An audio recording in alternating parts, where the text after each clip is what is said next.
उत्पत्ति अध्याय 6। उत्पत्ति अध्याय 6 जल प्रलय का वर्णन।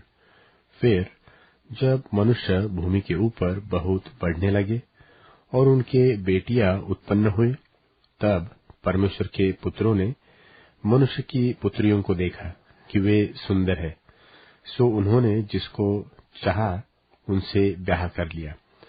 और यहोवा ने कहा, मेरा आत्मा मनुष्य से सदा विवाद करता न रहेगा, क्योंकि मनुष्य भी शरीर ही है। उसकी आयु 120 वर्ष की होगी। उन दिनों में पृथ्वी पर दानव रहते थे।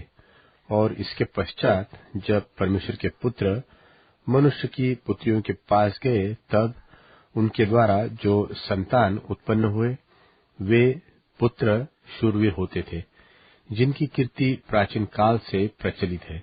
और यहोवा ने देखा कि मनुष्यों की बुराई पृथ्वी पर बढ़ गई है, और उनके मन के विचार में जो कुछ उत्पन्न होता है सो निरंतर बुरा ही होता है। और यहोवा पृथ्वी पर मनुष्यों को बनाने से पछताया, और वह मन में अति खेदित हुआ। तब यहोवा ने सोचा कि मैं मनुष्यों को जिसकी मैंने सृष्टि की है पृथ्वी के ऊपर से मिटा दूंगा।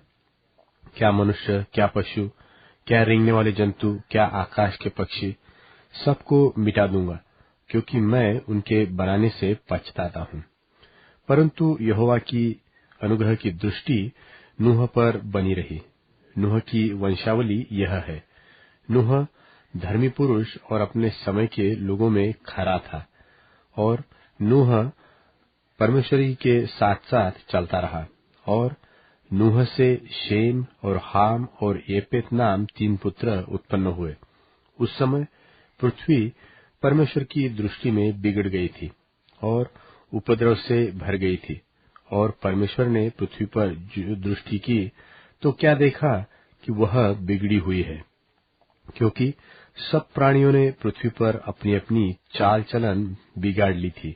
तब परमेश्वर ने नूह से कहा, सब प्राणियों के अंत करने का प्रश्न मेरे सामने आ गया है, क्योंकि उनके कारण पृथ्वी उपद्रव से भर गई है। इसलिए मैं उनको पृथ्वी समेत नाश कर डालूंगा।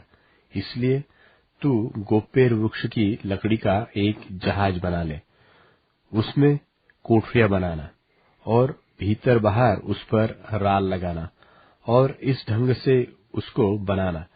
जहाज की लंबाई 300 हाथ, चौड़ाई 50 हाथ और ऊंचाई 30 हाथ की हो। जहाज में एक खिड़की बनाना, और इसके एक हाथ ऊपर से उसकी छत बनाना, और जहाज की एक अलंग से एक द्वार बनाना, और जहाज में पहला, दूसरा, तीसरा खंड बनाना।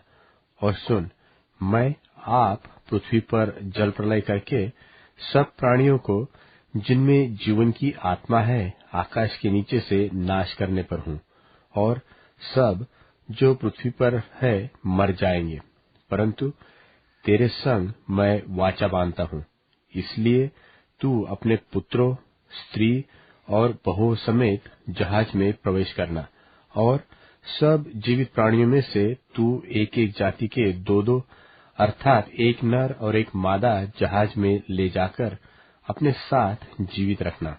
एक एक जाति के पक्षी और एक एक जाति के पशु और एक एक जाति के भूमि पर रेंगने वाले सब में से 2-2 तेरे पास आएंगे कि तू उनको जीवित रखे।